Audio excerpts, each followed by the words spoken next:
राज्यासाठी पुढील 24 तास अत्यंत महत्त्वाचे। 8 जुलैपर्यंत राज्यातील काही भागांना रेड अलर्ट आणि ऑरेंज अलर्ट। मुंबई, ठाणे, पालघर, कोकणसह पश्चिम महाराष्ट्रात पूर परिस्थिती गंभीर।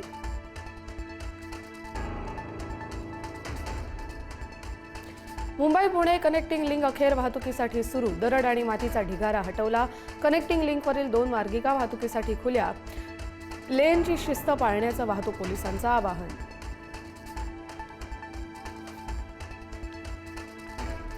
मुंबई पुणे रेल्वे मार्गावर मंकी हिल जवळ रुळांवर पडलेली दरड हटवली। सर्वप्रथम एका ट्रॅकवरून रेल्वेची चाचणी होणार, त्यानंतर पुढील गाड्या 30 किलोमीटर प्रति तास वेगाने धावणार।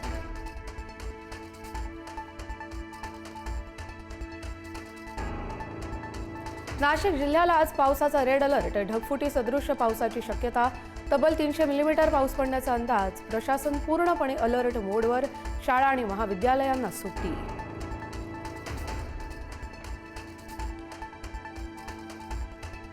मुंबईमध्ये आज सोसाट्याच्या वाऱ्यासह मुसळधार पावसाचा इशारा।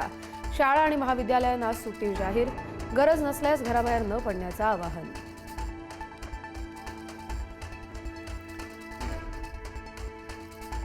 रत्नागिरी, रायगड, पालघर जिल्ह्याला आज पावसाचा रेड अलर्ट। रत्नागिरी आणि पालघर जिल्ह्यातील शाळा आणि महाविद्यालयांना सुट्टी।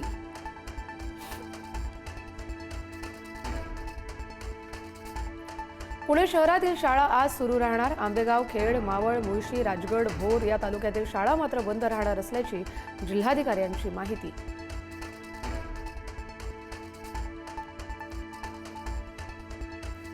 कोल्हापुरात 4 दिवसांपासून जोरदार पाऊस। जवळपास 30 ठिकाणी अतिवृष्टी। पंचगंगा नदी आज इशारा पातळी ओलांडण्याची शक्यता। 299 पैकी 57 बंधारे पाण्याखाली।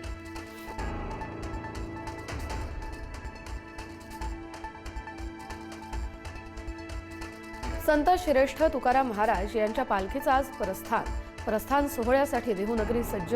तर ज्ञानेश्वर महाराजांच्या पालखीचं उद्या आळंदीतून प्रस्थान। वारकऱ्यांनी देहू आळंदीला जमू नये असं मुख्यमंत्र्यांचं आवाहन।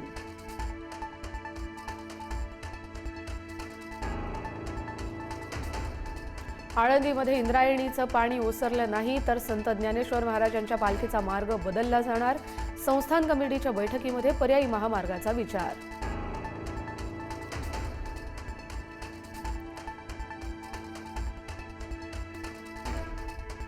इंद्रायणीवरील 4ही पूल पाण्याखाली। वारकऱ्यांनी देहू आळंदीला जमू नये, थेट पुण्यात यावं।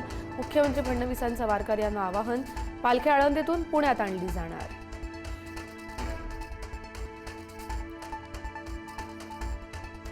अयोध्येतील राम मंदिरातील देणगी चोरी प्रकरणात ट्रस्टचे सरचिटणीस चंपतराय आणि सदस्य अनिल मिश्रा यांचा राजीनामा मंजूर। माजी सनदी अधिकारी कृष्णा मोहन यांच्यावर सरचिटणीस पदाची जबाबदारी।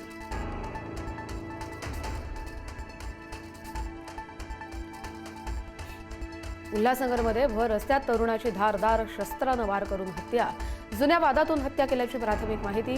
पोलिसांनी आरोपीला घेतलं ताब्यात। मृत तरुणाची ओळख पटवण्याचं काम सुरू।